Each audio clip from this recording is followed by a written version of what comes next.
the first announced witness for the 116th Congress is a guy who is going to prison in 2 months for lying to Congress. But the Democrats don't care. They don't care. They just want to use you, Mr. Cohen. You're their patsy today.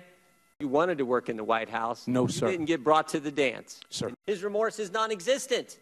He just debated a member of Congress saying, I really didn't do anything wrong with the false bank things that I'm guilty of and going to prison for. Mr. Jordan, that's not what I said, and you know that's not what I said.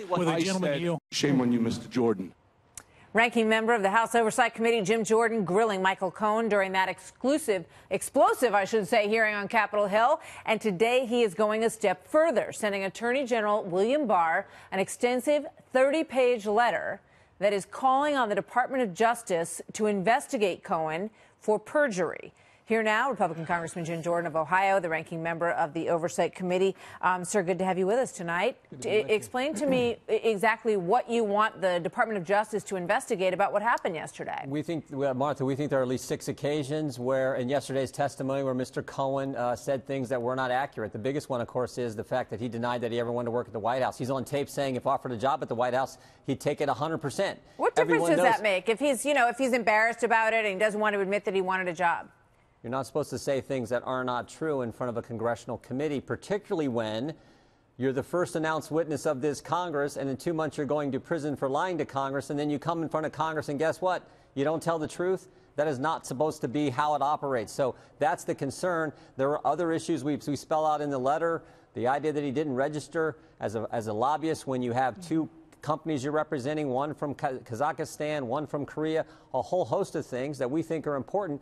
Remember, when a witness is coming in and saying the kind of things that Mr. Cohen is saying, any witness, credibility is always an issue. And this is a guy who is going to prison in 2 months for 4 distinct federal crimes, one of which, of course, is, as I said, lying to Congress. Okay. And he did it again yesterday. All right, here's Adam Schiff. He believes that he actually bolstered his credibility yesterday. Listen to this. Well, look, there's no question that any witness coming before Congress who has a history where they have been dishonest with Congress comes in with a credibility problem. But at the same time, a lot of what he said today, I think, bolstered his credibility. When people want to make things up, they don't generally do it in a half fashion. What do you think about that? He's delusional. I'm not Mr. Schiff. Well, not Mr. Schiff, but Mr. Cohen. He said that he started the Trump campaign for president with some website he filed.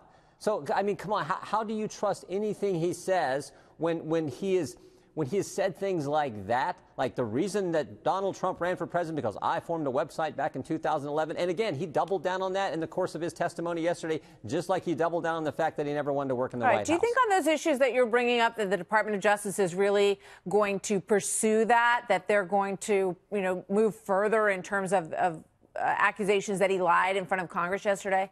That's a question for Bill Barr in the Justice Department. That's the Attorney General's call. All I know is there were so many inconsistencies. On one hand, Michael Cohen said that he was the president's personal attorney, and yet he wasn't the president's personal attorney. He wasn't on a retainer, and yet he was getting reimbursed for something else. Back and forth. He didn't want to work in the White House because he had his dream job, but he wanted to work in the White House. I don't know what to believe because it's tough to believe a guy who has this record of telling lies in the past, and specifically to the United States Congress. I want to replay one of his sound bites from yesterday, saying that the president did not directly tell him to lie.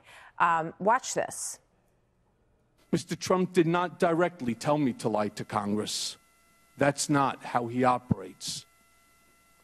In conversations we had during the campaign, at the same time I was actively negotiating in Russia for him. He would look me in the eye and tell me there's no Russian business, and then go on to lie to the American people by saying the same thing. In his way, he was telling me to lie. So it's interesting looking at the coverage of that moment, because you look in some places and it says, he didn't directly tell him to lie. End of story. Other takes on what happened yesterday say that he said he clearly did tell him to lie, and that was the way that he communicated with him. You know why you can have both takes? Because Michael Cohen said things, which again just goes to the point. Mr. Trump didn't direct me to lie, but he told me to lie. Which one is it, Michael Cohen? I didn't want to be his personal lawyer, but that was my dream job. I didn't want to work in the White House, but if I was offered a job in the White House, I'd take it 100%.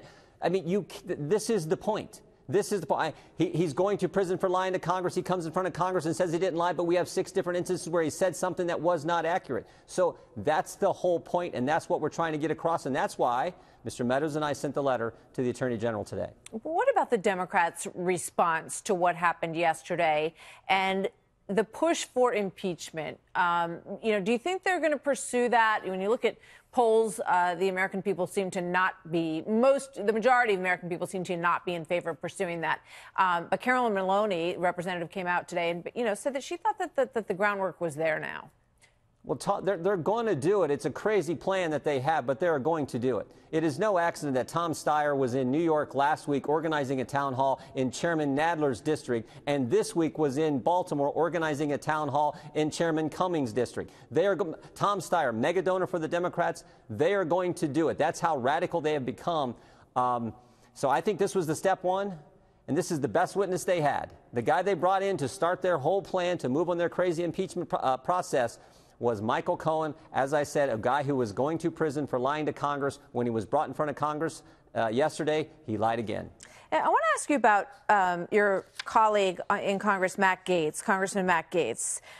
This was put out there today by one of the writers at The Atlantic, Edward Isaac DeVore, who said that the controversial tweet that Matt Gaetz sent out, where he talked about whether or not Michael Cohen should be very concerned that his wife and his father-in-law might find out about his girlfriends. He then retracted that.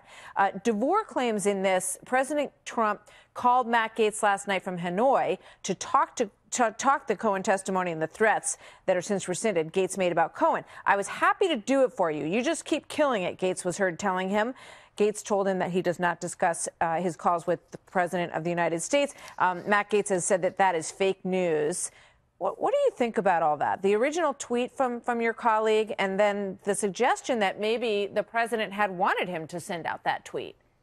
I don't think there's anything to that. Matt Gaetz has apologized for the tweet. Matt Gaetz said it was fake news. I take Matt Gaetz at his word. He's a friend. He's an honest guy, and I think he's a good member of Congress.